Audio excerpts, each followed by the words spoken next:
Bismillahirrahmanirrahim. Alhamdulillahi Rabbil Alamin. Wassalatu wassalamu ala ashrafil anbiya wal mursalin. Sayyidina Muhammad wa ala alihi wa sahbihi ajma'in. Allahumma arhamna bil Qur'an waj'alhu lana imama wa nuran wa hudan wa rahmah. Allahumma dhakkirna minhu ma nasina wa 'allimna minhu ma jahilna. وارزقنا تلاوته آناء الليل وأطراف النهار واجعله لنا حجة يا رب العالمين. رب اشرح لنا صدورنا ويسر لنا أمورنا واحلل عقدة من ألسنتنا يفقهوا أقوالنا. أشهد أن لا إله إلا الله وأشهد أن محمدا عبده ورسوله. الفاتحة. بسم الله. الحمد لله. Ya.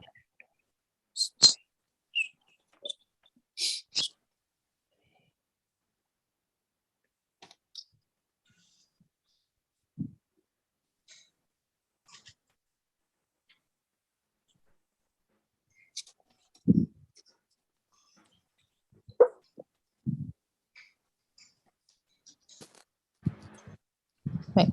Assalamualaikum warahmatullahi wabarakatuh.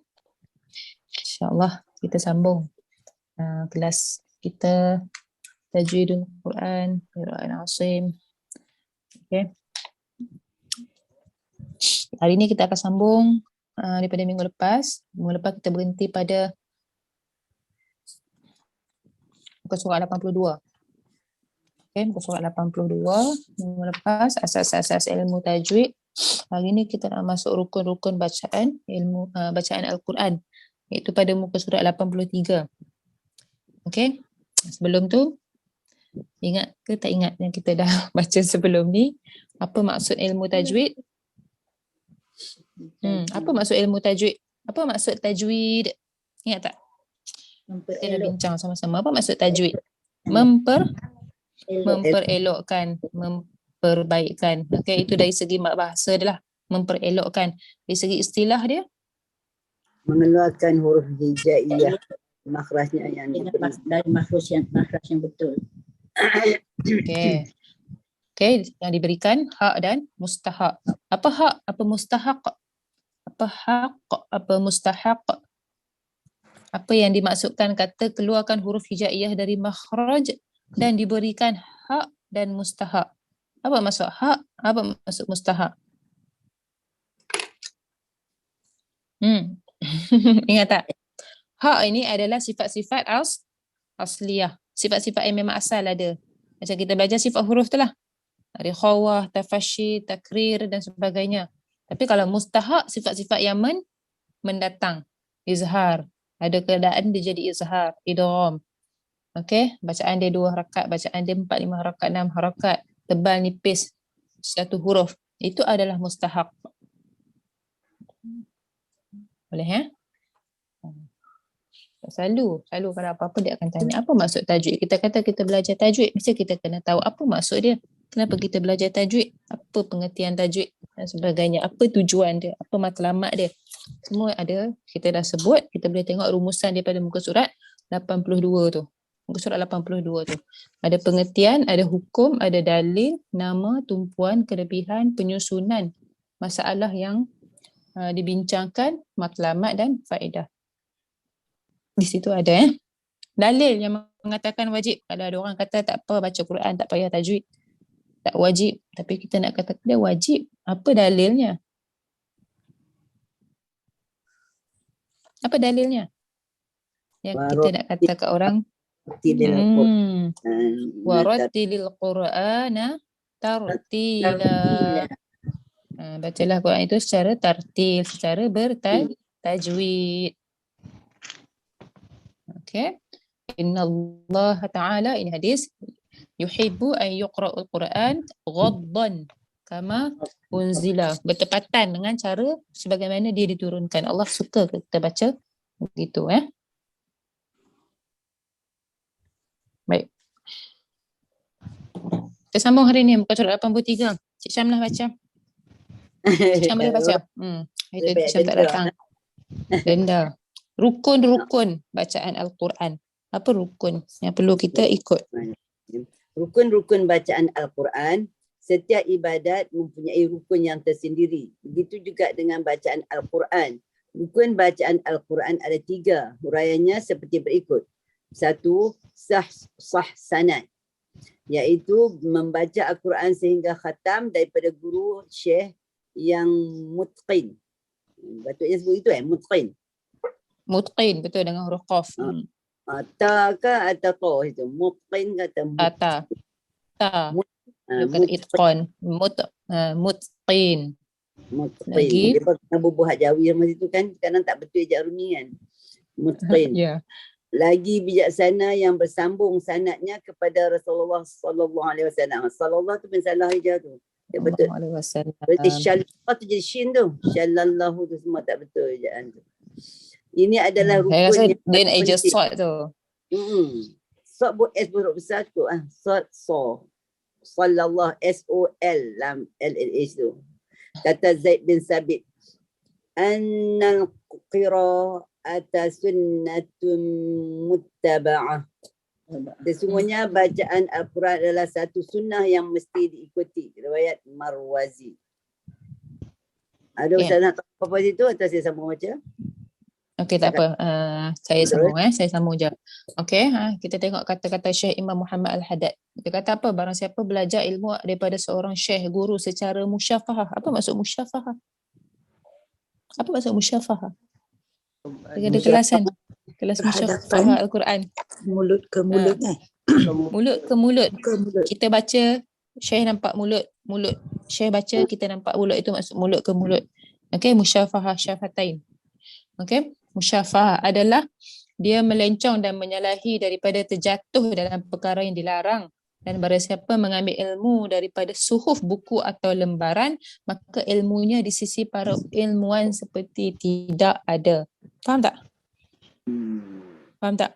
Kalau siapa yang belajar dia ambil daripada guru, dia akan melencong. Melencong tu maksudnya dia akan selamatlah daripada menyalahi, daripada terjatuh dalam perkara yang terlarang. Maksudnya dapat benda yang betul. Tapi kalau kita baca tu, baca buku je. Tambah sekarang kita bukan baca buku, kita baca Google kan. Apa-apa kita Google. Apakah hukum apa-apa? Kita Google.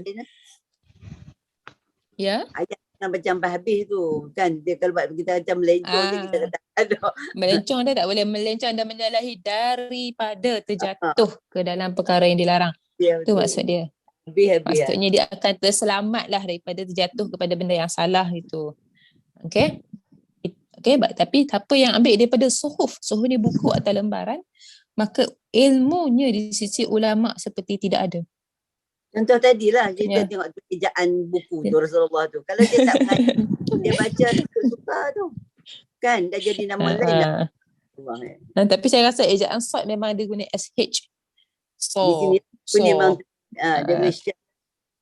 Orang kita je kalau macam nama orang dia tak guna soleh, dia guna SA je ke sa kan.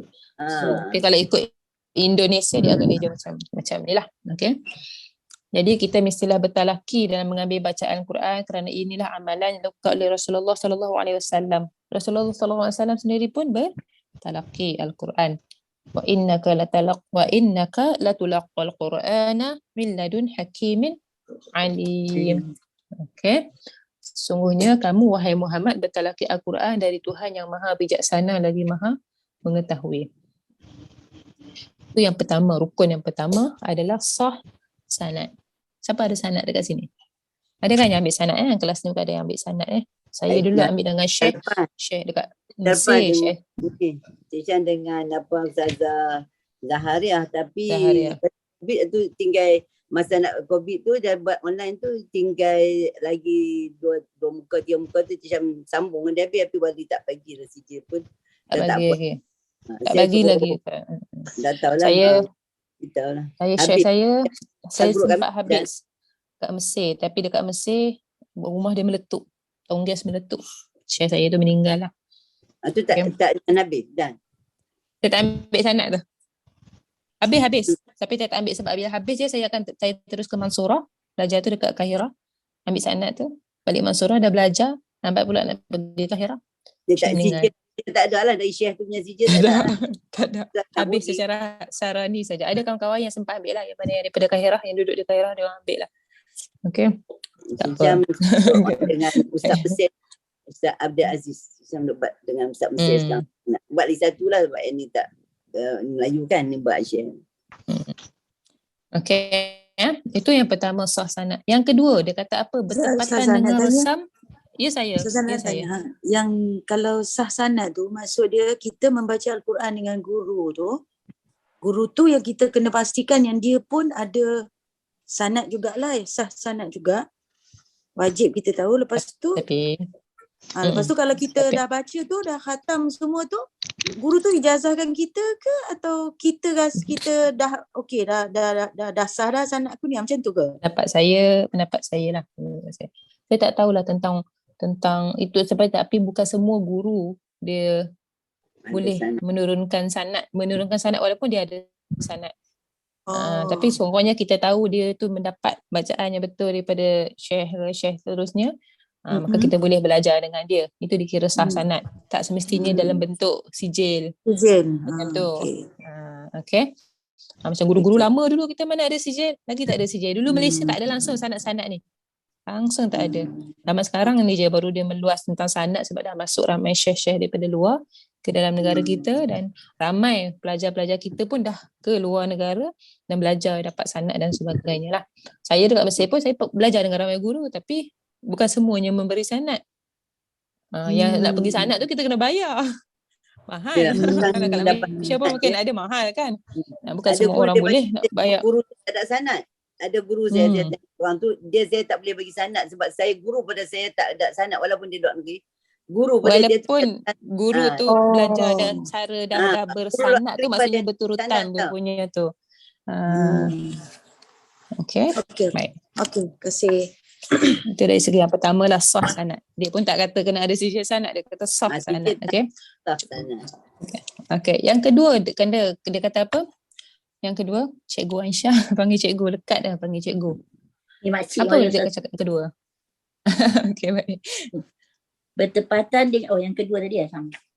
Bertepatan dengan resam Usmani walaupun secara ihtimal, iaitu membaca hendaklah bertepatan dengan salah satu daripada mushaf rasmi Usmani sebagaimana berlaku mushaf Usmani. Mushaf. Resam mushaf mushaf tu mushaf. Ya. Mushaf ya salah. Mushaf ke mushaf?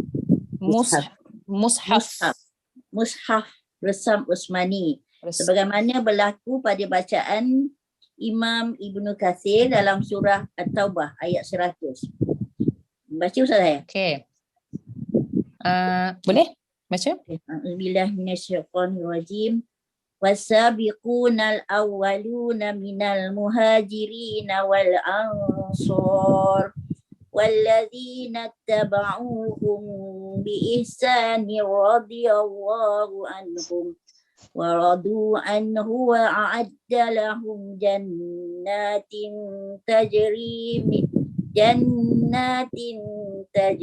tahtihal anharu bukan tahti, tahtahal. Tahtahal anharu khalidina fiha abada. Zalikal fawzul azim. Okey, kita tengok tadi Acik nak baca pun, sorry saya potong pula. Acik nak baca pun tadi Acik nak tambah min tahtiha, betul tak? Ada nak baca tajri min sebab dalam Quran kebanyakan semua tempat yang lain semuanya tajri min. Tapi pada satu tempat ini Hafidh Asim baca dengan tajri tahtaha, tiada kalimah min. Tapi untuk Imam Ibnu Katsir dia membaca dengan menambah kalimah min antara perkataan tajri dan tahtaha. Okey, jadi tahtaha dia takkan baca tahta lah, dia akan baca tahti sebab dia tambah min jadi majrur. Di situ. Itu nanti kita nak belajar tu. Bacaan-bacaan qiraat tu. Okey. Okey, cik baca yang sebelah tu, perhatian tu sikit. Perhatian. Bacaan mengikut resam Usmani terbahagi kepada dua bahagian. Umpama kalimah maliki dalam surah Al-Fatihah ayat 4 iaitu kalimah maliki dibaca tanpa alif. Maliki dinamakan bacaan secara tahqiq. Kalimah maliki dibaca dengan alif dinamakan bacaan secara takdir atau ihtimal. Sambung Zah. Bertepatan dengan satu Faham wajah tak? dari Tak. Ada Tak, yang itu nombor baca- 3. Itu nombor 3. Tak faham tak yang tadi tu? Bacaan mengikut resam Osmani terbahagi kepada 2. Mengikut resam Osmani. Kalau bukan resam Osmani dah lain cara dia. Tapi ini resam Osmani dia terbahagi kepada 2. Umpama kalimah Maliki. Kalau kita perasan kalimah pertama dia baca Maliki. Dia baca tanpa alif. Maliki. Okey, dibaca bacaan dia secara tahqiq. Yang kedua, Maliki dibaca dengan alif, dinamakan bacaan secara takdil atau ihtimal. Qiraat lah ni. Memang ada bacaan imam baca Maliki Yaumiddin. Kita baca Maliki Yaumiddin. Okey, dia baca tanpa alif dengan Maliki. Itu yang dinamakan tahqiq. Ataupun secara ihtimal dengan bacaan dengan alif. Okey. Bertepatan dengan resam walaupun secara ihtimal ataupun lawan kepada ihtimal adalah tahqiq. Ya. Nombor 3. Jelas tak? Tak, nanti kita bagi orang lain. Jelas tak? Saya nak tengok jelas tak jelas. Poin nombor 2 tu. Tahqiq dengan tu apa mana? Dia qiraat. Dia kalaulah dia bacaan qiraat lain dia masih resam Osmani. Kita jangan confuse benda tu. Sebab tu dia kata bertepatan dengan resam Osmani walaupun secara tahqiq iaitu bacaan yang ada khilaf Maliki ataupun ada bacaan yang Maliki. Dua-dua itu, yang satu tu tahqiq tu yang Maliki tak ada alif, yang ihtimal tu yang takdir itu yang Maliki ada alif. Walaupun bacaan yang berbeza, dua-dua itu masih resam Osmani. Lepas tu dia kata bertepatan dengan resam Osmani walaupun apa cara bacaan dia. Itu mudah kot. Mudah faham. Walaupun apa qiraat dia. Tapi dia masih bertepatan dengan resam Osmani. Boleh? Tak jelas. Saya rasa macam tak jelas. Maksudnya Kalau kita baca, kita boleh pilih mana-mana ni lah ya ada alif atau tak ada alif ni. Kita boleh kalau kita dah belajar qiraat, kita boleh tu nak baca macam tadi min tahtiha dengan tahtaha, tajri tahtaha, tajri min tahtiha. Kita kata kita nak baca hari ni dengan bacaan Ibnu Katsir. Kita boleh baca tapi bacaan tu tetap resam Osmani walaupun qiraat dia berbeza. Jelas? Boleh? Dia maksudnya tetap bertepatan. dalam tulisan Rasam Osmani tu alif mat tu tetap ada. Kan? Ya. Tetap ada. Bukan. Oh. Bukan. Ingat tak balik kita belajar hari tu, apa beza resam Osmani dengan bekas resam Osmani? Apa beza resam Osmani? Resam ni penulisan. Resam ini penulisan. Resam bukan Osmani. Solat itu dia tulis sod lam alif ta. Kalau kita sod lam waw ta itu penulisan. Okey? Kemudian resam Osmani sendiri bila qiraat tu lain-lain, dia ada perbincangan dia pula tentang ada alif tak ada alif, itu masih di bawah resam Osmani. Kalau tadi itu dah terkeluar terus dua, contoh ejaan solat, ejaan zakah, zai kaf alif ta ataupun zai kaf waw ta, ada alif kecil dan sebagainya, itu antara resam Osmani dengan bukan resam Osmani. Itu dua benda berbeza. Kemudian kita ambil satu ni, resam Osmani pula. Bawah dia ada takdir dan ihtimal. Ini yang berlaku perbincangan qiraat ni, ada alif ke, tak ada alif ke, huruf mana dulu, huruf mana kemudian. Boleh. Sebab tu dia kata yang penting resam Osmani walaupun cabang dia tu nanti pergi kepada takdir ke, tahqiq ke, ihtimal. Yang ada alif ke, tak ada alif ke, ada min ke, tak ada min ke. Boleh. Boleh? Okey, faham ya? Yalah. Kalian diam je. Saya harap faham. Okey. Kita ingat tu, resam Osmani dengan bukan resam Osmani dua benda yang berbeza. Tapi sekarang poin sekarang dia cakap pasal resam Osmani sahaja. Bawah resam Osmani pula dia pecah pula. Sama ada resam tu secara takdir ataupun secara tahqiq ataupun secara ihtimal. Tahqiq ataupun secara ihtimal. Itu nama dia. Kadang-kadang kita confuse dengan nama. Kita sebab tu saya cakap sama ada alif ataupun tak ada alif. Itu lebih mudah. Ada min ataupun tak ada min. Ni ya. Sambung yang ketiga. Cik Hasni Hashim. Okey. bertepatan dengan satu wajah daripada wajah-wajah nahwu, iaitu bacaan dalam bertepatan dengan kaedah nahwu sama ada fasih atau afsah, sebagaimana berlaku pada bacaan ilmu Ibnu Amir dalam surah Al-An'am. Imam Ibnu Amir. Imam Ibnu Amir dalam surah Al-An'am ayat 137. A'udzubillahi minasyaitonir rajim. Wa kadzalika zayyana likatsirin minal musyrikina Jangan qatala, jangan qala tu. Qatala. Jangan qala ta. Walaupun kita baca laju, kita jaga dia punya tajwid. Okey. Qatla sikit je. Qatla auladihim syuraka'uhum liyurduhum wa liyalbisu 'alaihim dinahum walau syaa Allahu ma fa'aluhu fadharhum wa ma yaftarun. Terima kasih. Okey, tengok pada perkataan yang dia merahkan zayyana qatla auladihim syuraka'uhum. Zayyana, Ibnu Amir dia baca dengan dhammah kan zai. Dia baca zui, kemudian ya itu dikasrahkan zuyyina. Okey, kemudian untuk perkataan qatla dia akan berbaris dhammah. Untuk perkataan auladihim, dal itu berbaris fathah, auladahum, dan ha dia dhammah. Itu qiraatnya. Syuraka'uhum dia akan baca dengan hamzah serta ha berbaris bawah. Syuraka'ihim. Itu wajah-wajah qiraat. Walaupun bacaan qiraat dia masih bertepatan dengan nahwu. Cuma nahwu ni ada banyak wajah-wajah nahwu. Tapi dia masih tepat. Cuma berbeza pada baris, pada nahwu sahaja. Okey. Kalau kita baca ikut bacaan yang ada dalam tulisan tu lah. Cuma kalau kita dah belajar, bolehlah baca. Dia walaupun dia berbeza, tapi masih bertepatan dengan satu wajah daripada wajah-wajah nahwu. Maksudnya ada cara bacaan gini, mana-mana kita boleh ikut. Tak boleh yang terkeluar daripada tu. Okey? Itu maksud dia. Untuk mengetahui mengenai i'rab ayat di atas, kena rujuk kitab lain lah. Ini kena mahir bahasa Arab lah. Bukan bidang saya juga ya.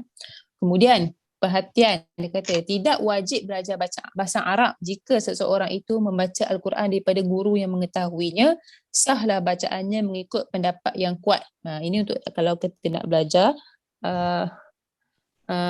nahwu lah, tak perlu dia kata kat sini, tak wajib kalau kita kena kuasai bahasa Arab. Cukup dengan kita belajar daripada guru yang mengetahui, sahlah bacaannya. Setengah ulama pula kata wajib belajar bahasa Arab serta disuruh tanamkan perasaan cinta dan kasih kepada bahasa Arab tu sendiri. Okey. Belajar bahasa Arab kan? Ada ramai yang belajar bahasa Arab ya. Okey. Maka apa jadi Ada berapa rukun tadi? 3. Ada berapa rukun tadi? 3. 3. Yang pertama sah sanad. Yang kedua bertepatan dengan resam Usmani. Resam bertepatan dengan resam Osmani walaupun secara tahqiq atau ihtimal. Tahqiq atau ihtimal. Yang ketiga, bertepatan dengan satu wajah. Kaedah nahwu. Okey, bertepatan dengan kaedah nahwu. Apa jadi kalau salah satu rukun ni tak ada?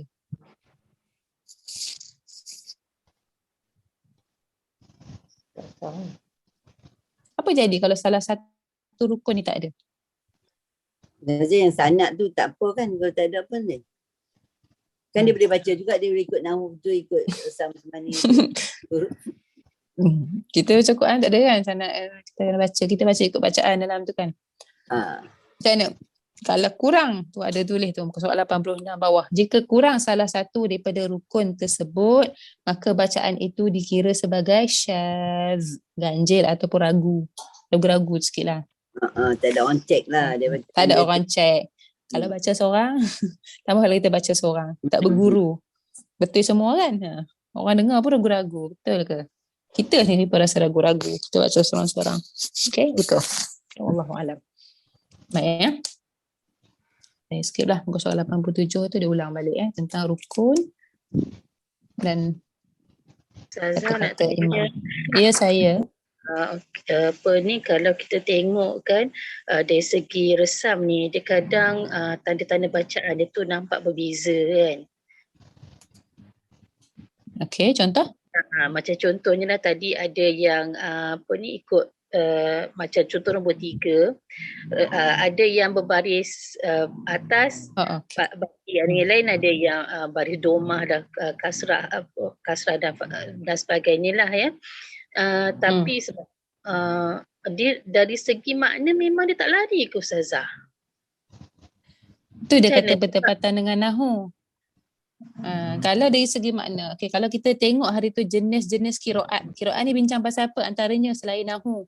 Selain isu nahu, ada juga antara nak letak huruf mana dulu, nak tambah huruf mana. Dia bertepatan. Dia tak salah. Selagi mana dia kena. Sebab tu dia kata wajah. Wajah ni apa? Cara. Wajah ni kaedah baca. Dia tak bertepatan. Tak Macam bertepatan. kabir, kasir. Saya ingat lah. Saya ingat kan. Contohnya tu ubah huruf terus. Ini baru ubah baris. Sebab tu dia ada min. Tadi tu dia ada min. Bila ada min, baris berubah. Dia tak mengubah lah. Dia ikut pada kaedah nahu. Bila ada min, dah tentulah bukan tahta. Dah jadi tahti. Bila tak ada min, dia kena tahta. Dia tak berubah. Dia ikut kaedah nahu. Nahu ni meluas sikit. Kita kena faham nahu pula.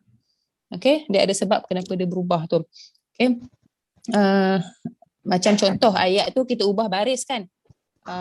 Ayah memberi anak makan. Anak diberi makan oleh ayah. Macam tu. Sama tak maksud dia? Sama kan? Tapi bahasa Arab ni dia tak perlu tambah kadang-kadang. Dia tak perlu tambah oleh tu. Dia hanya berubah pada segi baris. Sebab bukan apa Ustazah. Qatala, bunuh. Qutila, dibunuh. Sebab bukan macam tu.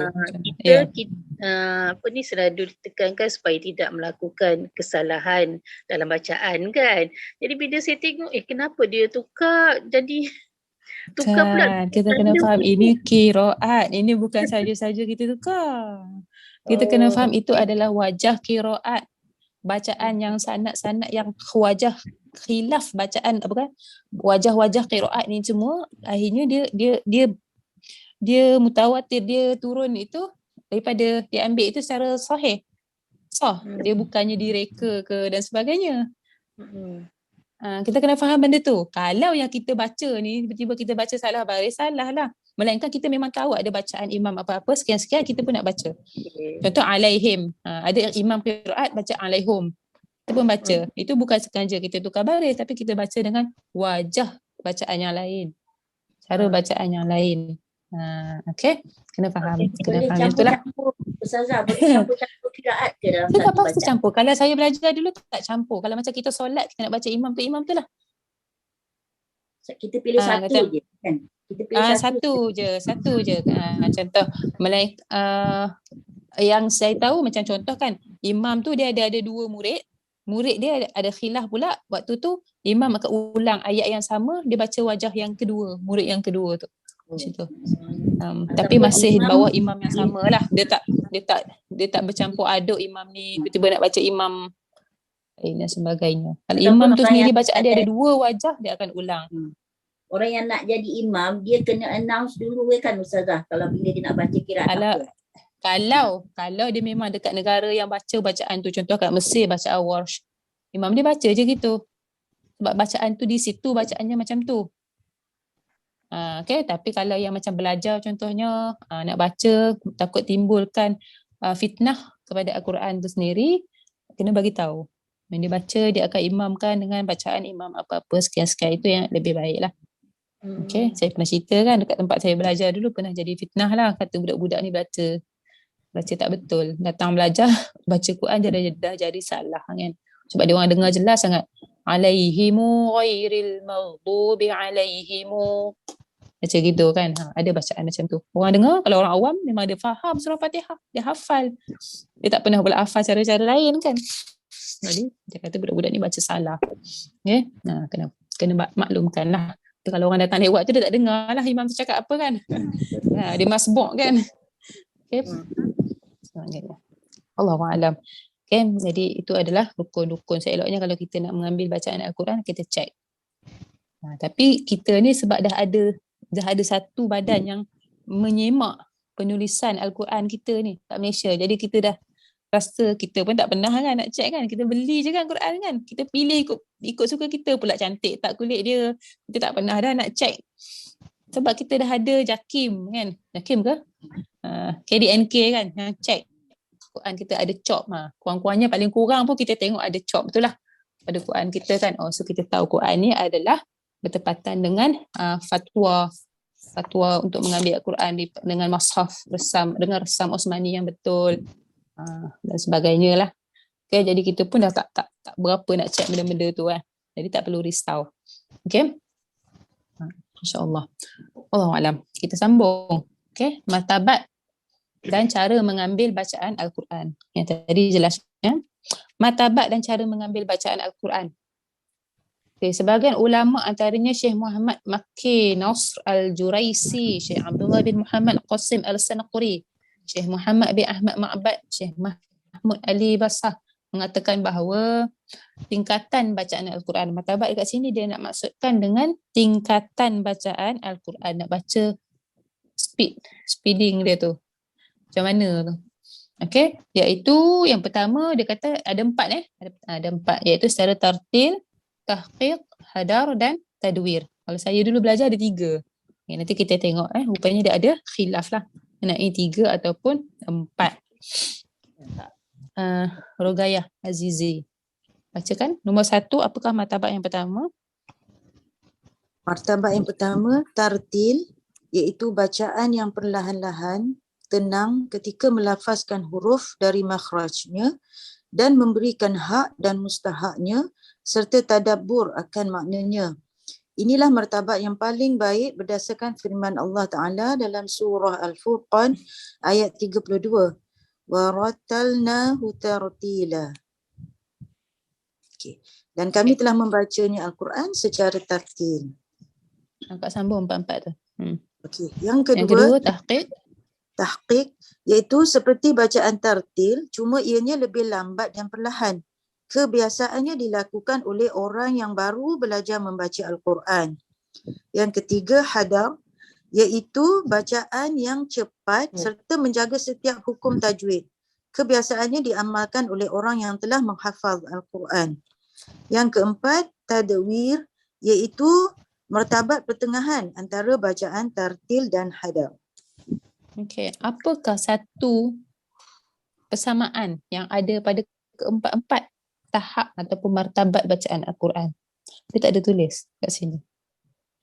Apakah ada satu benda yang mesti ada pada setiap martabat bacaan Al-Quran? Menjaga tajwid lah. Menjaga tajwid dengan betul. Dengan betul. Walaupun kita pilih untuk kita baca secara hadar, kita pilih untuk kita baca secara tadwir ke tengah-tengah kan, laju pun tak, lambat pun tak. Kalau lajunya untuk orang hafalah dia nak murajaah kan, nak cepat kan. Tapi syarat utama kita mesti tetap menjaga tajwid. Jadi kita dah nak Ramadan ni kan, masih mungkin ada grup tadarus dan sebagainya, jadi kita kena ambil perhatian lah. Okay? Laju Kita jangan laju nak khatam, nak kejar majlis khatam. Saya tahu, saya faham je benda tu, nak buat majlis khatam. Okay. Tapi kita baca Quran laju sampai langgar segala tajwid. Okay. Dah menyalahi pula maksud tadarus itu sendiri. Apa maksud tadarus? Apa maksud tadarus? Darosa. Pembelajaran, belajar Belajar. Darosa tu belajar. Belajar. Jadi tadarus ni adalah satu proses untuk kita belajar. Kat situlah kita nak belajar bacaan tu macam mana. Tapi kita dah tak belajar dah. Waktu kita tadarus, kita dengar sampai khatam. Target habis tak 1 juzuk, habis tak 3 juzuk sehari dan sebagainya. Tak Okay, suka itu. ditegur. Kalau betul tak betul tajuk pun semua tak suka ditegur.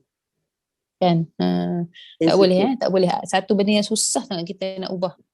Tapi kita boleh ubah. Kalau kita dah sampai kefahaman tu pada semua masyarakat, kita boleh ubah supaya akhirnya kita baca Quran tu secara tadarus yang betul. Maksud tadarus yang betul. Siap dengan tadabbur dan sebagainya. Ya?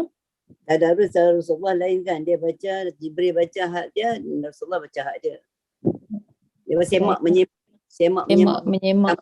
Semak macam kita. menyemak. Ha. Kita ni tak semak, kita dengar. Sebab tu Salah saya kan? Salah ke tak salah ke? ada suami sebab semak menyemak, dia baca dia, saya baca dia, kena khatam masing-masing. Eloknya, itu seeloknya. Ada orang yang semak. Kadang-kadang kita baca seorang, kita tak sedar. Salah tak salah kan? Kita tak sedar kan? Dengan Jadi suami. itu yang terbaik lah. Nak Ramadan ni kita tengok balik lah kan macam mana kan. Kalau baca kita tu buat salah, lebih baik kita lambat. Tak khatam pun tak apa. Lagi bagus kita baca, kita belajar. Yang salah kita betulkan. Tambah lagi sikit dengan tadabbur.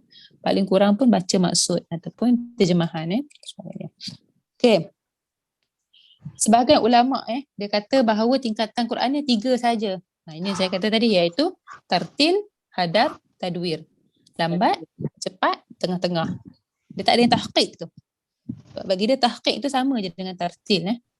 Cuma kalau dalam buku ni yang tadi awal dia bezakanlah tartil ni dengan tadabbur semua. Tapi tahqiq ni orang yang baca lambat tapi sebab dia baru nak belajar.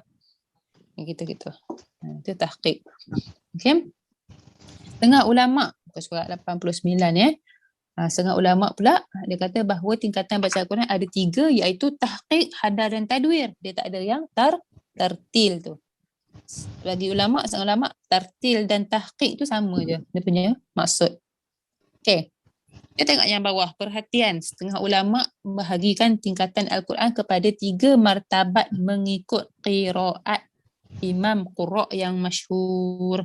Tahqiq iaitu bacaan mazhab Warsh, Thoriq Azraq, Imam Hamzah, Imam Asim.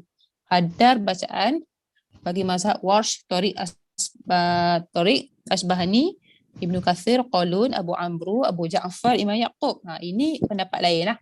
Dia kata tingkatan tu mengikut qiraat. Yang ketiga, tadwir tu bacaan bagi mazhab Imam Ibnu Amir. Itu pendapat yang lain. Okey.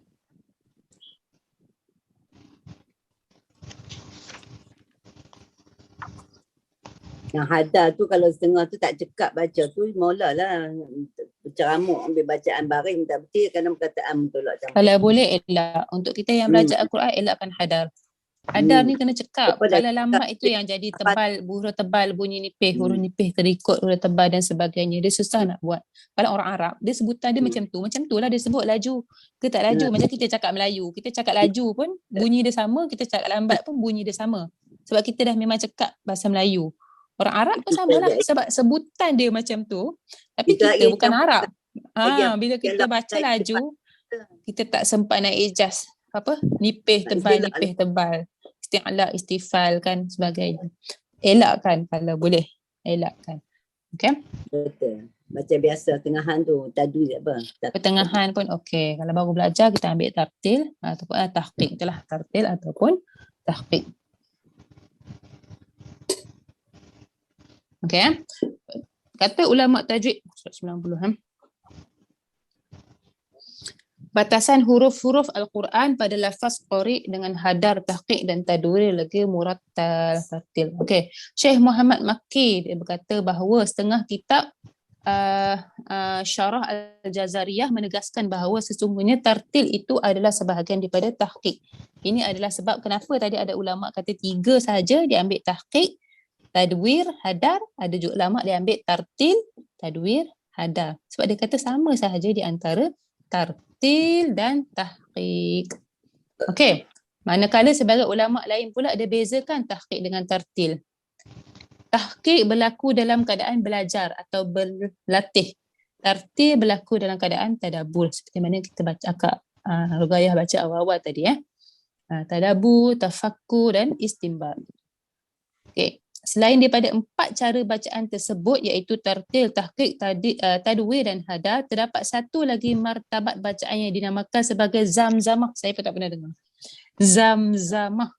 Syekh Muhammad Makki Nas Al-Juraisi sebut dalam kitabnya Nihayah Al-Qawl Al-Mufiq fil Ilmi At-Tajwid bahawa zamzamah termasuk dalam kategori hadar tapi lebih laju lagi, sehingga mengabaikan hukum tajwid secara umum. Okey. Adapun Syekh Abdul Latif Faiz Dirhan dalam kitabnya At-Tabyin fi Ahkam Tilawah Al-Kitab Al-Mubin sebut istilah hazramah bacaan yang laju hingga ke batasan yang tidak mungkin para pembaca dapat jaga hukum tajwid. Okey, serta tidak mungkin para pendengar dapat dengarnya dengan baik dan jelas. Menurut sebahagian ulama, bacaan secara hadramah ini adalah makruh walaupun untuk diri sendiri. Kita baca kita kan. Kalau orang yang nak mengulang Quran tu, kadang-kadang dia baca tu dia tak sebut kan. Dia baca laju sangat. Sebutan dia pun tak boleh jaga. Maka tajwid pun tak boleh jaga. Hukum dia makruh. Makruh untuk kita baca dengan terlalu laju. Okey. Jadi yang kita sebut daripada tadi tahqiq. Tahqiq itu apa maksud tahqiq? Jadi ulama kata ada dua maksud. Jika dalam bab martabat bacaan yang mana kita belajar sekarang, tahqiq itu adalah baca secara secara perlahan yang mana kita sambil dengan tadabbur, tafakkur, istinbat dan sebagainya. Itu martabat bacaan. Tetapi dalam bab bacaan hamzah qata',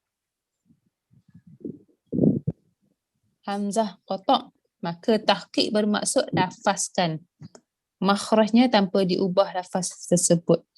Kalau kita belajar qiraat, dia kena ada istilah-istilah yang kita kena faham. Contohnya, kalau 4 harakat dia panggil tawassut. Kalau 6 harakat dia panggil, siapa pernah belajar qiraat? Dia panggil isba'. Kalau 2 harakat dia panggil qasr. Jadi ada istilah-istilah kita kena faham. Tahqiq hamzah ke, hazaf hamzah. Jadi ada bacaan dia buang hamzah. Contohnya fil ardi.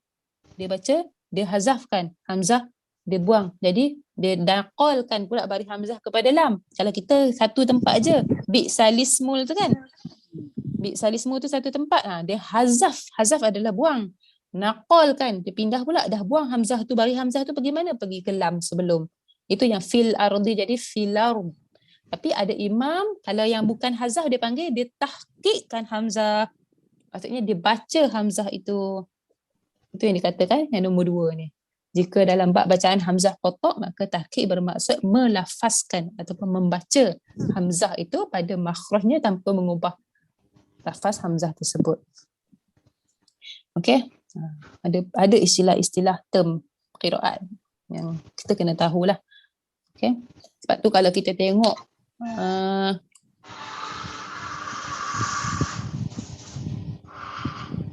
tajuk buku ni, kita tengok kulit dia depan. Dia tengok buku kita ni, baca daripada atas, Tajwidul Quran, qiraat Asim. Itu faham kan? Qiraat Asim, riwayat Hafs, Tariq Syatibiyah. Riwayat Hafs, Tariq Tayyibah, Qasrul Munfasil, Tawassut Munfasil. Faham tak kat situ? Tak faham kan?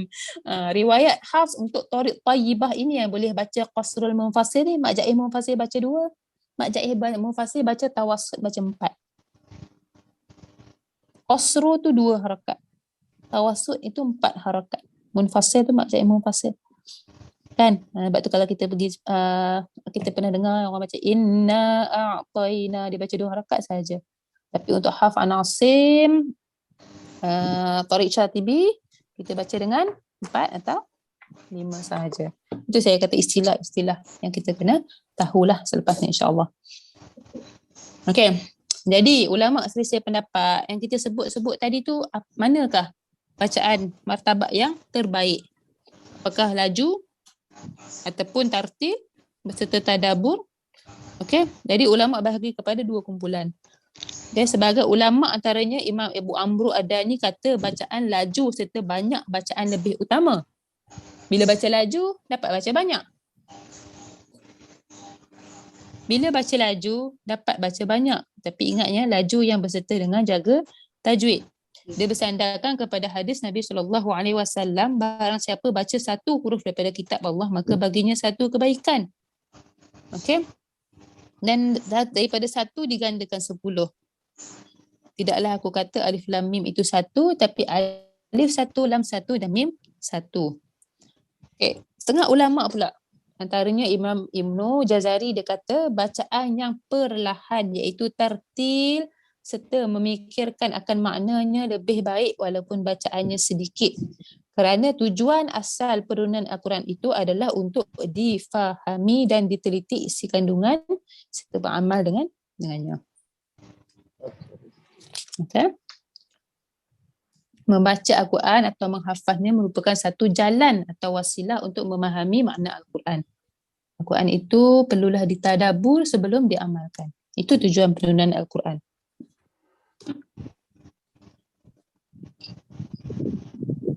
Okay. Bukan kita nak kita baca saja, mahir baca tapi kita tak faham. Kita tak mengamalkan. Sebabnya apa yang adalah Al-Quran tu itulah hidup kita. Itulah kehidupan kita. Benda yang kita amalkan. Okay.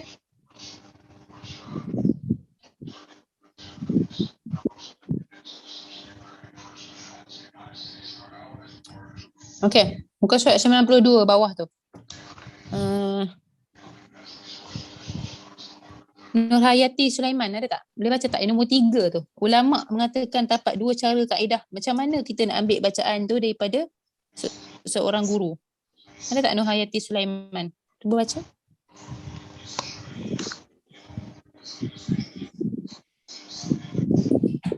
Ya Ustazah ni. Anak saudara saya pun faham ni. Sekejap. Boleh? Surat 93 ya Ustazah. 93 Bukan betul nak 92. bukan betul. 92 nombor 3. Ada. Ada baby. Saya tadi kata tak ada anak, lala saya pergi hantar dia sebab dia tak demam pun. Mungkin sebab cuaca pagi tadi kan sejuk, bila pegang badan dia rasa dedar je, tangan kita sejuk kan. Bila check tak demam pun saya hantar je lah. Bukan anak saya. Itu anak buah. Ya. Ya. Bukan cucu. Bukan. Anak seorang juga tak kahwin. Oh, alhamdulillah. Lagi muda. Dah ada cucu muda. Muda lagi. Okay. Nombor 3. Ulama mengatakan bahawa terdapat 2 cara yang kaedah mengambil bacaan Al-Quran daripada seseorang guru. Itu syekh, yakni syekh itu yang pertama, pelajar mendengar bacaan daripada gurunya. Inilah cara yang diamalkan oleh golongan mutaqaddimin, yang mana mereka ni dikurniakan akal fikiran yang cergas lagi cerdas serta kefasihan mereka dalam bahasa Arab.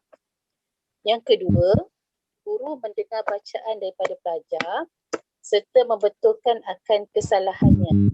Inilah cara yang diamalkan oleh golongan mutaakhirin. Adapun yang terbaik iaitu dengan menggabungkan kedua-dua kaedah tersebut dalam satu masa, tetapi memerlukan masa yang lama. Kedua kaedah di atas adalah termasuk dalam kaedah talaqi musyafahah. Okey, terima kasih. Kita tengok apa kaedah dia.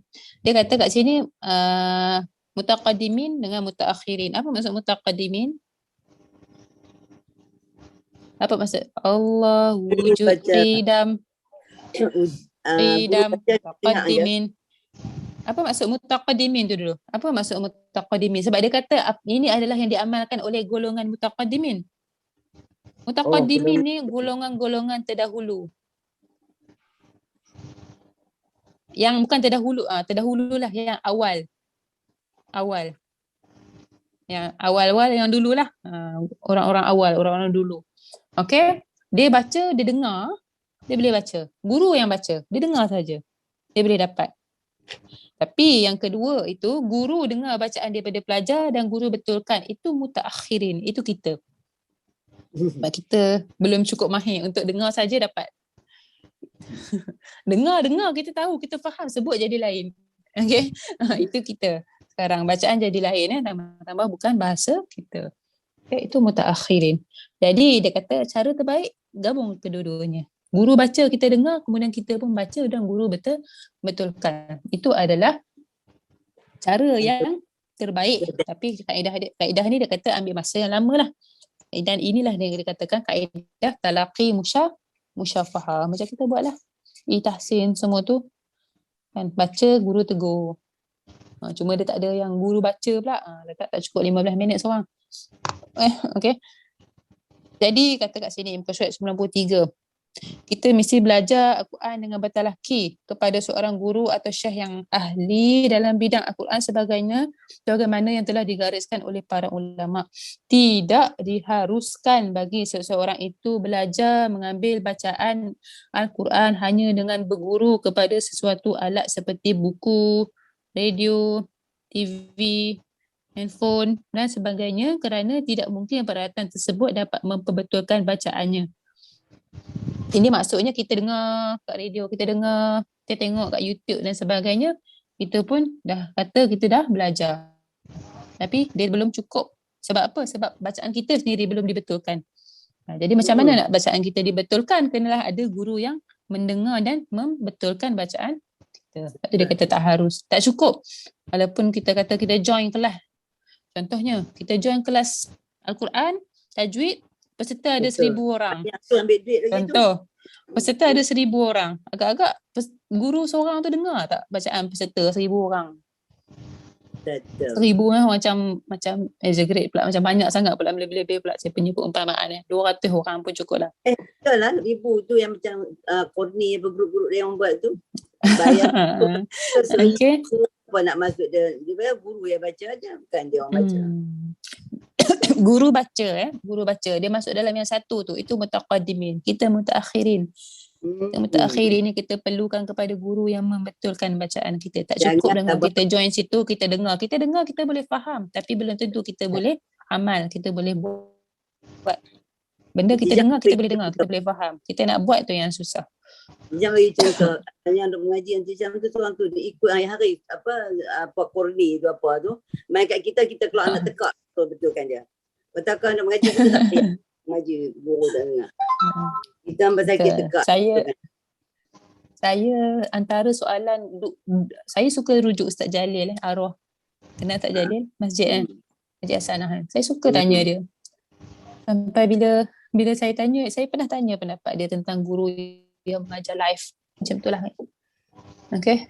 Dia kata syekh dia kata dulu lama dah dia pernah belajar dengan syekh dia. Syekh dia kata jangan belajar secara begitu.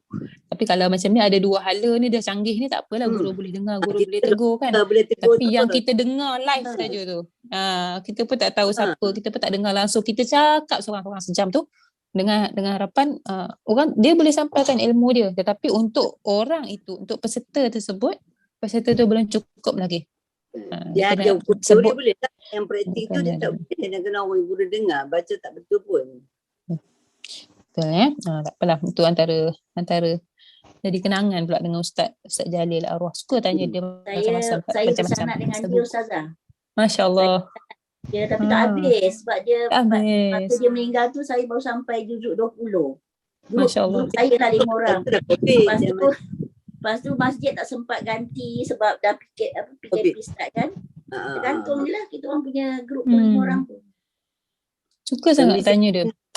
Tu memang saya, sebab dia macam ayah-ayah sikit kan. Jadi saya boleh tanya dia tu. Lepas tu bila mengajar dekat MOF dekat Putrajaya, dia pun ada juga. Dia mengajar kat situ, dia pun ada. Saya pergi situ, dia pun ada satu grup kat situ. Jadi macam-macam lah, suka kadang-kadang sembang, tegur kan dan sebagainya. Jadi bila dia tak ada tu, terkejut lah kan. Dia antara orang tak awal yang cakap dengan saya, tak elakkan belajar dengan cara kita dengar live. Okay, dengar live, kita boleh dengar. Tapi akhirnya kita boleh untuk tambahan. Contohnya kita nak pergi belajar, kita nak talaki. Tapi kita nak faham dulu hukum tu. Kita dengarlah online tu. Kita dengar dulu supaya kita faham, dapat ilmu tu. Nanti amali dekat mana? Ketika kita dengan syekh kita macam tu. Ketika kita dengan guru dan sebagainya. Okay, wallahualam. Jadi kat sini dia kata tidak diharuskan. Okay, barang siapa yang mengambil ilmu daripada seorang guru secara musyafahah, ini sama macam tadilah. Okay, dia melencong dan menyalahi daripada terjatuh dalam perkara yang dilarang. Tapi kalau ambil daripada buku, maka ilmunya di sisi para ilmuwan seperti tidak ada. Baik, kita dapat banyak cara bacaan yang ditegah yang berlaku dalam masyarakat kita.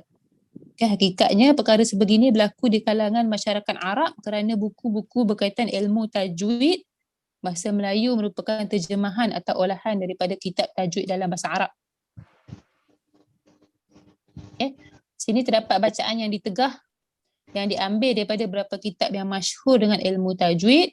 Ianya adalah secara ilmi, teori dan bukannya amali. Huraiannya seperti berikut.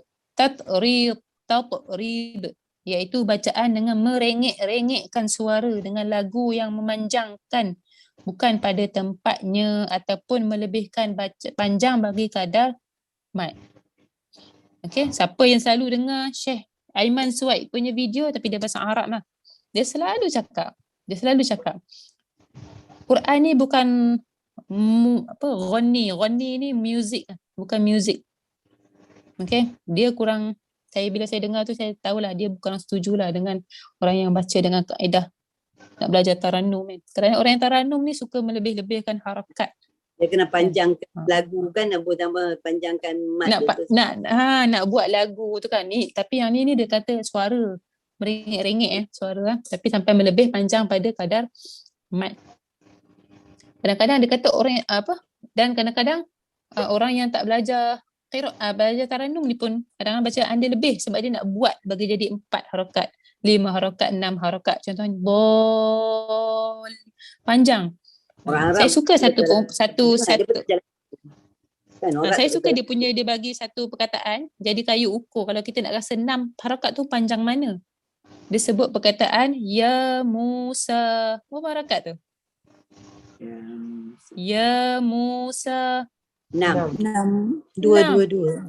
Ya Musa bol. Nampak tak? Sekejap je kan?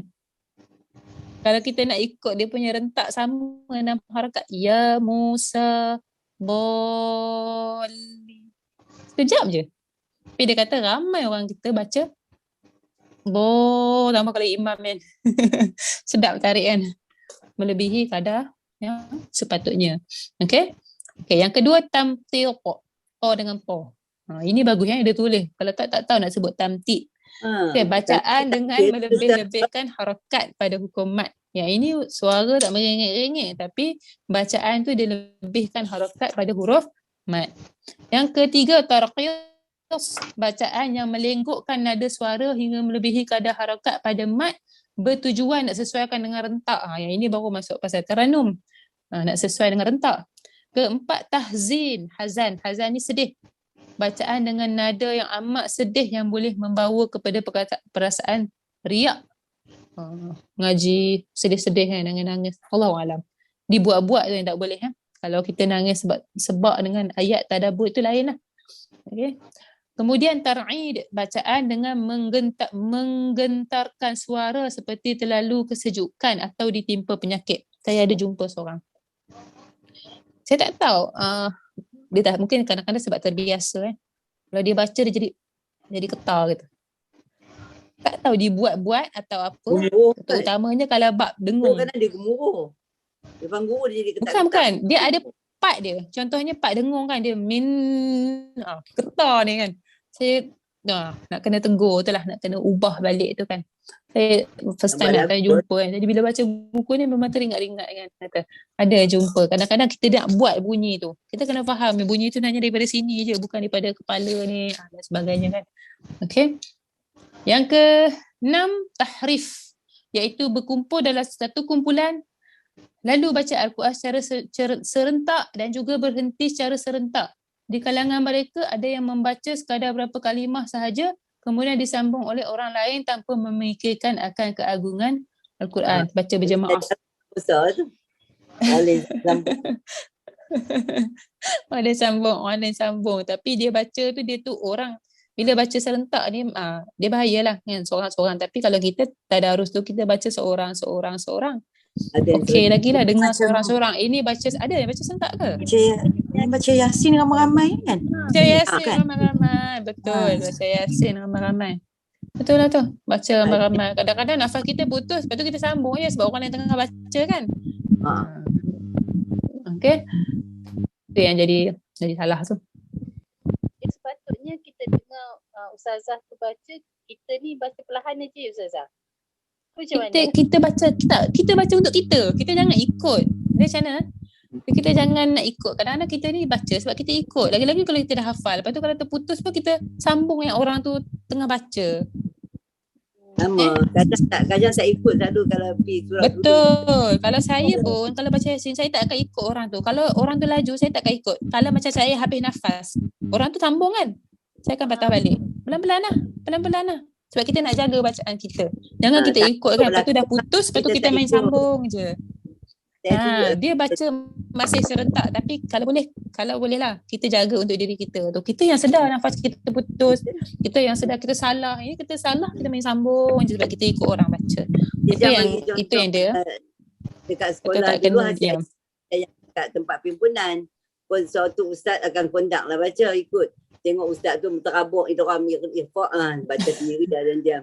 Lantak. Jadi bila kita tak setuju Betul. bacaan tu kena teruskan sendiri kita lah, tak boleh ikut. Tak betul.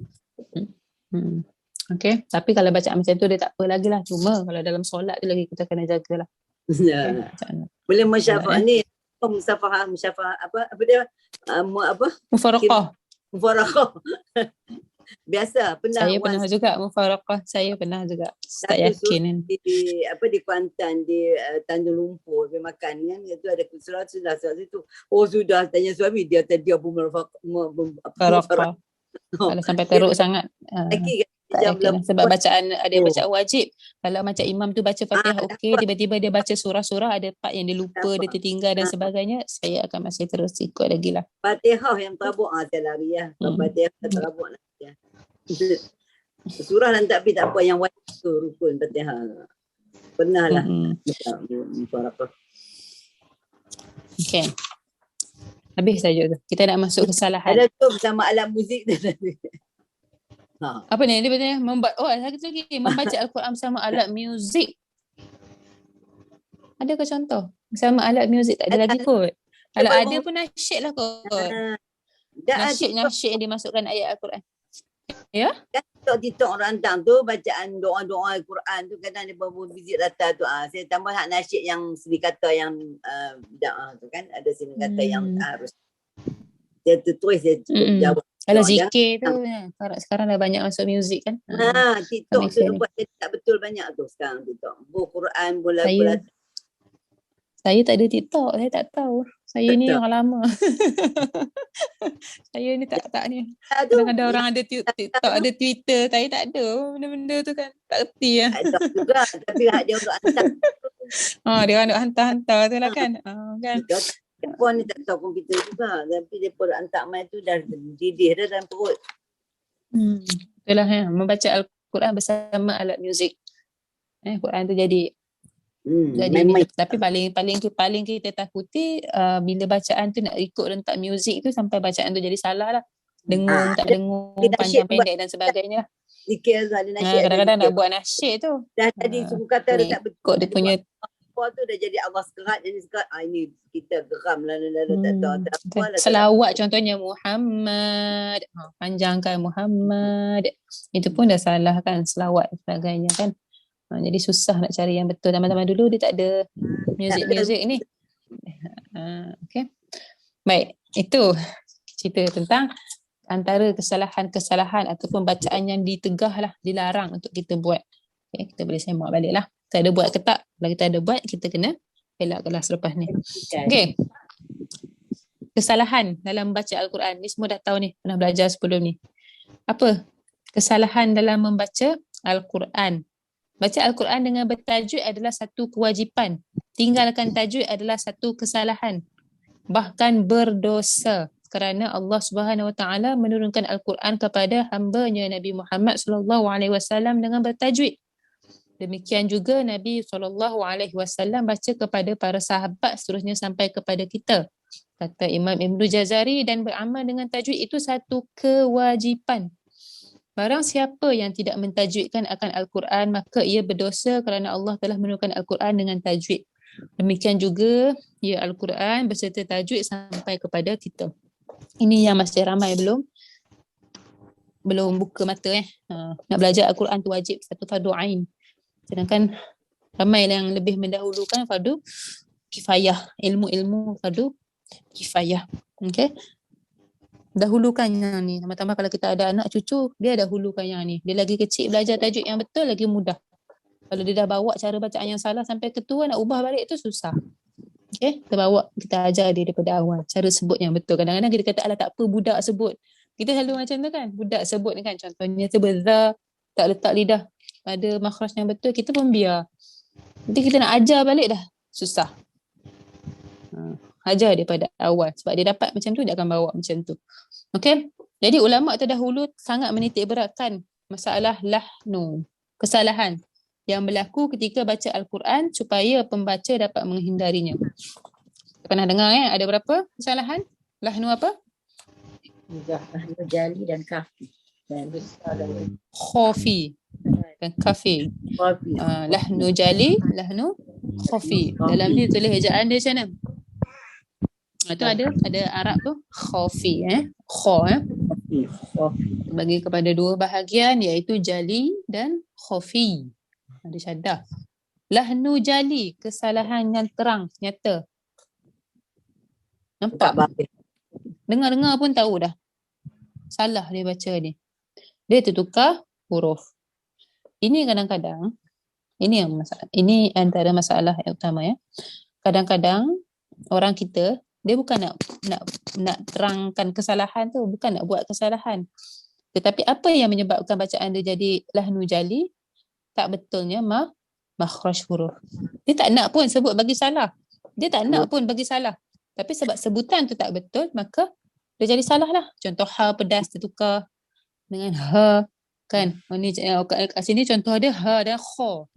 Kayak ar-rahim, rahim contohnya. Rahim jadi ada, bukan tak ada. Tapi yang kedua ni memang banyak jumpa. Tertukar huruf walaupun tak berubah makna, sad dan sin. Sad dengan sin pada perkataan sirat memang tak mengubah makna. Sad dan sin pada perkataan as-sirat, surah Fatihah memang tak mengubah makna. Kalau nanti belajar qiraat memang ada imam baca dengan sin, ada imam baca dengan sad, ada imam baca dengan zai, zero. Tapi takut tempat lain. Tempat-tempat lain yang ada huruf sin dan sad. Okey, tertukar baris yang boleh mengubah makna. Siratal ladzina an'amta. An'amta engkau. Ta, anta, kamu. Lelaki, anta, rujuk kepada Allah.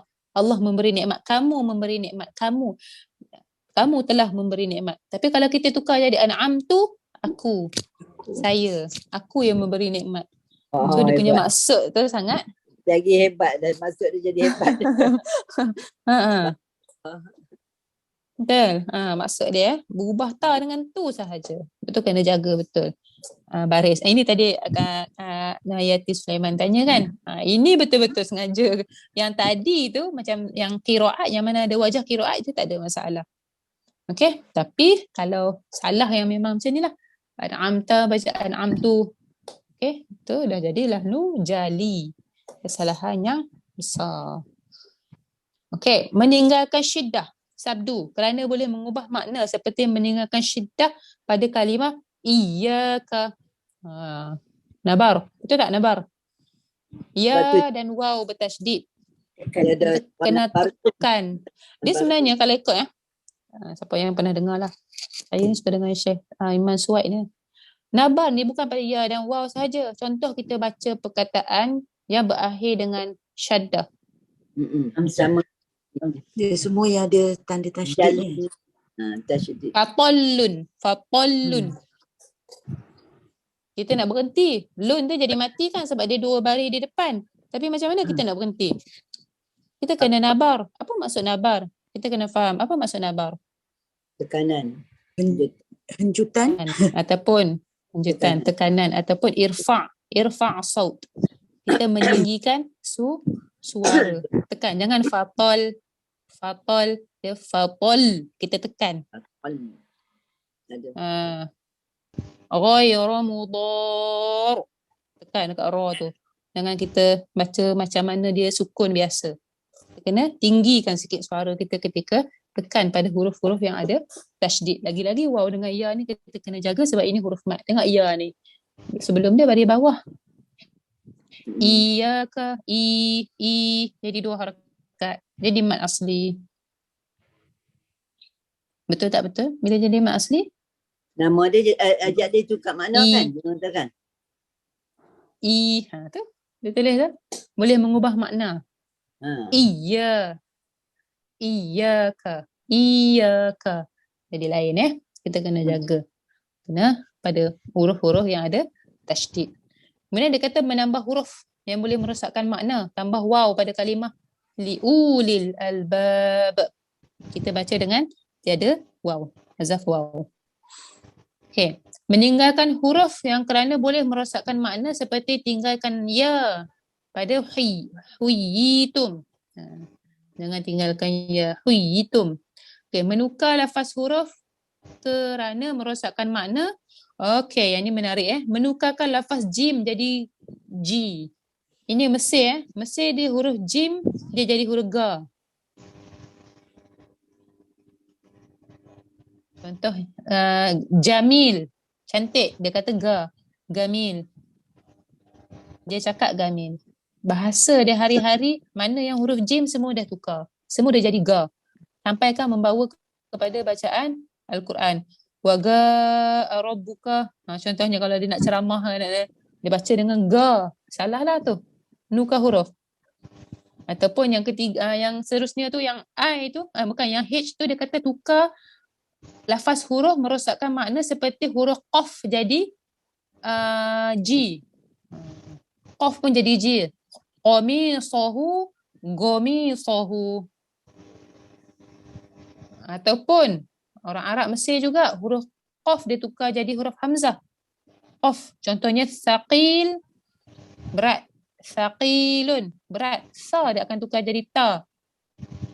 Qaf dia akan tukar jadi hamzah. Lepas tu dia baris bawah. Jadi ti'il. Kalau saya dulu, apa benda ti'il? Ti'il. Ti'il tu berat. Ta tu adalah sa. Il tu adalah qaf. Thaqil. Tu perkataan dia. Thaqala, berat. Ubah terus.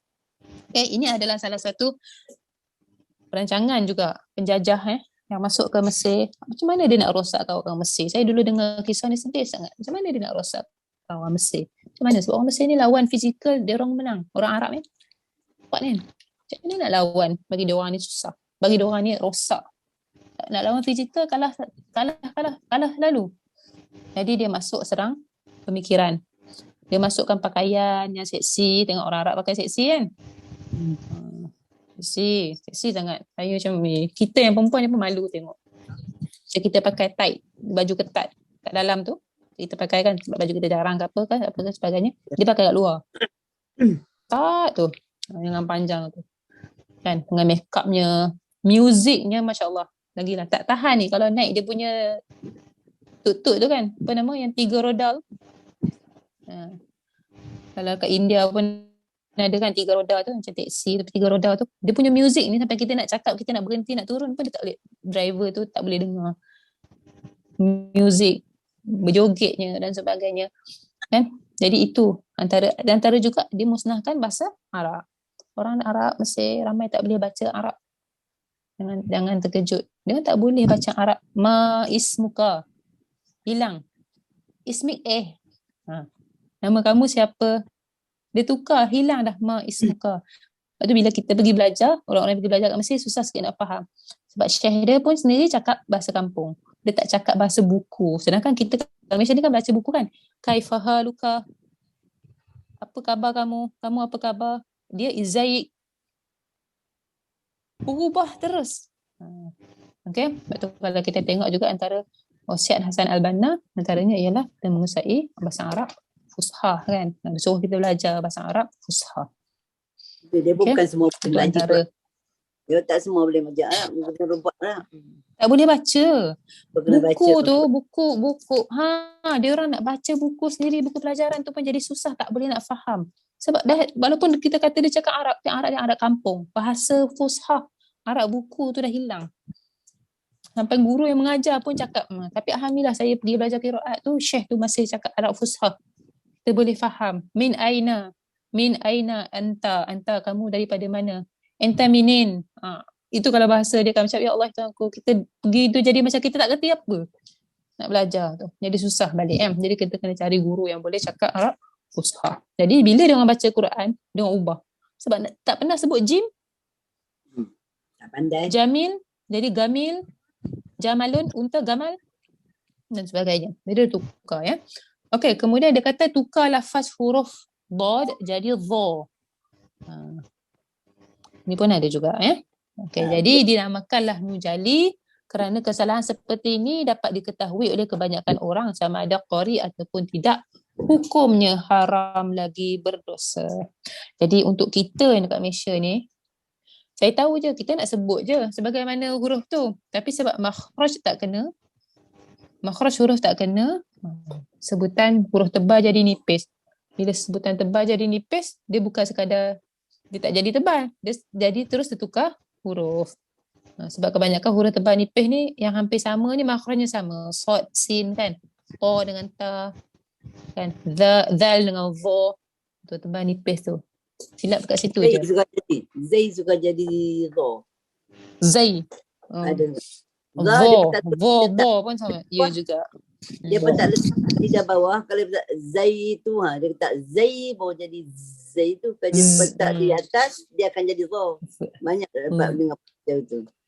Ya, Dia tak betul marah. belajar. Tu saya kata bukan kita saja nak tukar huruf, tapi sebab makhraj huruf tu, sebutan tu tak betul, jadi orang yang dengar tu jadi dengar huruf lain. Okey, jadi macam umpama tukar huruf. Itulah nujali. Okey, kesalahan yang terang dan nyata. Okey, kemudian lahnu khafi yang dikatakan kesalahan tersembunyi ni macam mana pula? Okey, dia tak mengubah makna Al-Quran tetapi tetap salah di sisi para qura'. Lahnu khafi ni terjadi disebabkan tinggal sifat yang mendatang. Contohnya sifat izhar, idgham, tafkhim, tarqiq dan sebagainya. Lahnu khafi ni, kesalahan ni hanya orang yang mahir sahaja yang dapat detect, yang dapat tahu. Tapi hukumnya haram mengikut pandangan kebanyakan ulama. Namun ada juga yang kata makruh yang dicela, tetaplah salah. Okey, walaupun kita hanya sekadar kata tak dengung. Ya, pokoknya dia memang salah jugalah kan. Okey, ro tebal tak tebal, pokoknya memang kena belajar. Kalau tak kita pun tak sedar salah. Kadang-kadang kita rasa orang jelaskan nun. Kadang-kadang kita rasa macam simple je salah tu kan. Ro tebal, ro nipis, ro ra, bunyi ra ke apa kan. Rasul. Okey. Tapi kalau kita belajar qiraat tak apa, memang ada imam yang baca ra. Kabira. Dia baca kabira. Okey. Baik. Okey, saya masuk terus muka surat 99 tu. Tengah ulama tajwid antaranya Syekh Abu Sulaiman Sabir Hassan Muhammad sebut dalam kitabnya Tabsirah Al-Murid fi Ilm Tajwid, lahnu khafi ni pula terbahagi kepada dua bahagian. Lahnu khafi yang tidak diketahui melainkan oleh ahli al-ada iaitu ulama tajwid seperti ditinggalkan izhar, idgham, iqlab, ikhfa dan sebagainya, hukumnya haram. Kemudian lahnu khafi yang tidak diketahui melainkan oleh mereka yang mahir pakar dalam bidang ini seperti ditinggalkan tebal, nipis, takrir, persamaan kadar mat, kekurangan kadar gunnah. Ini yang lebih detail, lebih mendalam. Dengar gunnah tu tak sempurna tu. Contoh, tak cukup 2 harakat tu. Contoh, ataupun mat dia tak cukup 6 tu. Okey. Tafkhim, tarqiq tu masuk kat sini takrir, ro terlebih. Terlebih getak. Nauzubillah minasyaitonir rajim. Tu dah terlebih. Saya tak bagi terlebih betul. Dia tu harakat dia boleh menjadi 3, 4. Betul. Ataupun dia kata kat sini takrir, ro terlebih takrir. Sebab ro ni tawasud kan. Terlebih jadi rikhawah. Kan dari qur'a saja. Okey, dia banyak maka dekat sini ada hukum khilaf lah. Hukum ni kan sama ada haram ataupun dia tak sampai jatuh hukum haram Tapi kalau yang jadi izhar, idgham, iqlab, ikhfa tu itu ditulis kat situ memang hukumnya haram lah kalau salah. Okey. Jadi kesimpulannya, baca Al-Quran sebagaimana ianya diturunkan adalah satu kewajipan. Inna alaina jam'ahu wa qur'anah فَإِذَا قَرَأْنَاهُ فَاتَّبِعْ قُرْآنَهُ. Sungguhnya atas tanggungan kamilah mengumpulkannya di dadamu dan menetapkan bacaannya di lidahmu. Apabila kami selesai membacanya, maka ikutilah bacaannya itu. Boleh. Cik Norma Maisa, sambung. Sambung bacaan. 4. Muka surat 100. 4. Para ulama telah menyatakan bahawa hukum wajib dalam ilmu tajwid dan beberapa ilmu yang berhubung kait dengannya seperti ilmu qiraat terbahagi kepada 2 bahagian, iaitu syar'i dan syina'i. Sina'i. Syina'i. Syina'i. Wajib syar'i itu sesuatu yang diberi pahala jika melakukannya dan akan diazab atau disiksa di akhirat jika meninggalkannya. 2. Wajib sina'i iaitu sesuatu yang sangat baik dilakukan dan dikeji jika meninggalkannya, serta boleh ditakzir atau didenda atas mereka yang meninggalkannya dengan takzir yang bersesuaian. Okay. Dia kata kat sini, hukum wajib dalam ilmu tajwid tu pun dia bagi pada 2. Wajib yang syar'i, yang syarak. Syarak ni memang kena buat. Buat dapat pahala, tak buat dosa. Ataupun wajib yang sina'i. Dia sangat baik dilakukan dan dikeji jika tinggalkan. Okay. Perkara-perkara yang dicela kalau kita tak buat. Okay. Serta boleh didenda. Okey, Syekh Muhammad, saya sambung. Syekh, terima kasih Cik. Syekh Muhammad Maki Nas Al-Juraisi sebut dalam kitabnya. Dia bahagikan wajib sina'i pula kepada 3. Wajib sina'i ni tadi adalah benda yang yang syar'i tu yang buat dapat pahala, tak buat dosa. Tapi yang sina'i tu lebih baik buat. Kalau tak buat, dia boleh dicela ataupun boleh didenda. Jadi kita nak tahu yang tu. Yang mana yang dia kata lebih baik buat, kalau tak buat kena cela, kena denda tu. Yang itulah yang Syekh ini bahagikan kepada 3, iaitu wajib mengetahui masalah khilaf bacaan di kalangan qiraat lah. Sebab apa tahu? Sebab apa sampai kadang-kadang dia kata macam ni, kita kena tahu. Nak elakkan kadang-kadang bila kita nak jatuh hukum kat orang. Orang ni baca salah, orang ni baca salah dan sebagainya kan. Tapi kita yang tak tahu bacaan qiraat dia. Sebagainya. Okay. Ada itu dia bagi contoh lah kat bawah tu lah. Huwal ghaniyu, ada imam dia baca huwa, ada imam dia buang kalimah huwa. Okey, yang kedua dia kata wajib tahu masalah berkaitan dengan waqaf ibtida'. Lebih baik kita tahu, tapi kalau tak buat boleh dicela. Maksudnya jadi salah lah. Kalau kita tak buat waqaf ibtida' ni jadi qabih, jadi buruk. Kan? Kaedah apa? Kerana jika tersalah waqaf boleh rosakkan maksud sesuatu Al-Quran. Okey, mengikut kaedah asal tak ada tempat wajib waqaf padanya atau sebaliknya melainkan memberi keraguan pada makna. Okey, tapi sebab kita ni baca tak ada nafas, jadi kita kena tahu kaedah waqaf dan ibtida'. Pun satu ilmu yang penting. Okey. Wajib atas seseorang itu bertalaqi. Itu yang ketiga, mengambil bacaan dengan syekh guru yang teguh baik bacaannya lagi tiada bersalahan dengan hukum tajwid. Ini boleh rujuk yang tadilah. Apa yang ada surat 83 awal-awal kita baca tadi. Jadi ulama telah bahagikan orang yang membaca Al-Quran. Dah habislah cerita pasal Lahnu Jalil, Lahnu Khafi ni. Kemudian orang yang membaca Al-Quran kepada 3 golongan. Ada 3 golongan orang baca Quran. Pertama, muhsin ma'jur. Kedua, musi ma'jur. Ketiga, musi ma'zur. Muhsin daripada perkataan hasan, hasana, baik. Musi tu sayyi, buruk kan. Okay, kita tengok Muhsin iaitu orang yang membaca Al-Quran bertepatan dengan hukum tajwid. Itu orang yang muhsin ma'jur. Dia baca Al-Quran bertepatan dengan hukum tajwid.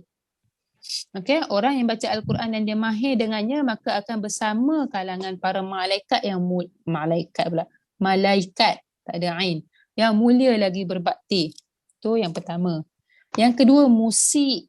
Okay, musik makjur. Orang yang baca Al-Quran tidak bertepatan dengan hukum tajwid, tetapi terus belajar dan berusaha untuk memperbaiki bacaannya. Dia baca tak betul, tapi dia siasa usaha, dia belajar. Dia terus belajar untuk baca Al-Quran dengan betul. Okey, yang ketiga ini yang kita kena elak. Musik makzur. Dia baca Al-Quran tak bertepatan dengan hukum tajwid. Dah tu pula tidak mahu belajar memperbaiki bacaan. Jadi kita golongan yang mana? Kalau boleh kita jadilah yang pertama. Kalau belum sampai yang pertama, kita baca yang kedua. Kita kena sedar yang kita baca belum betul dan kita kena terus belajar untuk membetulkan bacaan. Okey, rubba. Rubba, bukan rob, baca dengan baris yang betul. Rubba qari'in lil Quran wal Quranu yal'anuhu. Betapa ramai orang yang membaca Al-Quran sedangkan Al-Quran melaknatnya. Na'udzubillah min dzalik. Rubba talin lil Quran wal Quran yal'anuhu. Sama Hadis ini tiada asal baginya. Menurut Imam Ghazali dalam kitabnya Ihya Ulumuddin, ungkapan itu adalah kata-kata Anas bin Malik. Okey. Betapa ramai orang baca Quran tapi Quran itu melaknatnya. Baca tak betul. Okey, tapi tak nak belajar untuk membetulkan bacaan. Okey. Dengan alasan susah dan sebagainya. Tapi sebenarnya bila kita belajar tajwid ni kita nampak bahawa tajwid ni sebenarnya memudahkan lagi kita punya bacaan Al-Quran. Betul tak? Setuju tak? Ke susah rasa nak dengung, nak idgham? Rasa susah ke rasa senang? Sebenarnya. Hukum tu Ustazah, nama-nama Nak- hukum Ustazah ni. Nak ingat nama hukum tapi Nama hukum tu hukum sendiri. dulu lah. Sebab zaman dulu kita belajar ustaz tak cakap hukum tapi kita boleh tahu depan nipis. Cukup lah tu, cukup. Cukup yang tahu itu dah depan cukup. nipis mana panjang pendek dia kena tahu. Ya, betul, Yang kita buat yang fardu ain tu. Yang fardu kifayah tu belajar tajwid, ingat nama semua kan. Nanti exam teori tu 100%, itu fardu kifayah. Okey. Exam 100% dapat itu fardu kifayah. Tapi yang kita nak adalah kita baca dengan betul zaman dulu. Tapi zaman sekarang ni dah meluas lah. Takut-takut kita yang paling kita takut kita tak berguru langsung. berguru lah, Takut jadi musik makzur tadi tu. Musik makzur. Okey, tapi kita belajar tajwid ni, saya lah kan sepanjang pengalaman ni nampak hikmahnya. Betapa tajwid ni memudahkan lagi. Cubalah tak ada tajwid. Cubalah tak ada idgham. Cubalah tak ada hukum-hukum dengung, hukum panjang pendek. Penat kita baca. Tak ada memberi kerehatan. Panjang pendek bagi saya dia bagi istirahat. Bagi kita kerehatan, nak bagi kita sempat nak Guna tak nafas tahu. baru. Kalau tak kita nak sebut satu-satu, tak ada panjang, tak ada pendek, tak ada idgham. Tak ada idgham tu susah tu. Kan? Kita Ada nak ayat sebut di atas saja tu sederet panjang. Memang dia baca anti tersasul. Dia akan merangkum ayat tu. Dia tak sebutkan satu-satu sifat huruf tu. betul. Bagi Ada. saya lah. Sampaikan ke sifat huruf tu pun sebenarnya bayang kata semua tak ada sifat, semua baca syiddah aja. Contoh. Contoh kan. Penat, betul penat kita baca. Nak sebut jadi penat, nak baca jadi penat. Kan lepas tu bila tak ada idgham kita nak guna tempat yang sama. Idgham kan melibatkan makhraj yang sama ataupun dekat. Kita nak guna tempat yang sama, sebut 2 kali. Tapi Allah Ta'ala tu dia raih lidah kita sekali je. Idghamkan terus jadi satu huruf dan sebagainya. Hidayah itu yang Zaza, Ya. hidayah yang Allah letak detik di hati kita untuk belajar, kita sanggup. Kalau yang tak dapat hidayah tu kita tegur dia 3 kali tu dah burn terus lari, tak nak baca dah. Keluar gerut terus. dah jadi dosa lah. Kalau dah sedar salah tapi tak nak belajar jadi dosa. Tapi ada orang dia tak sedar. Tak sedar salah kan. Kena tegur banyak lari lah. Tak nak. Okey. Allahualam lah. Itulah. Okey. Moga Terima kita kasih Ustaz. tergolong dalam golongan muhsin insya-Allah ya. Kalau musik pun kita belajarlah insya-Allah. Baik. Allahualam bisawab. Saya berhenti di situ. Lepas ni kita masuk huruf Al-Quran ni tajuk panjang. Panjang sikit, banyak sikit.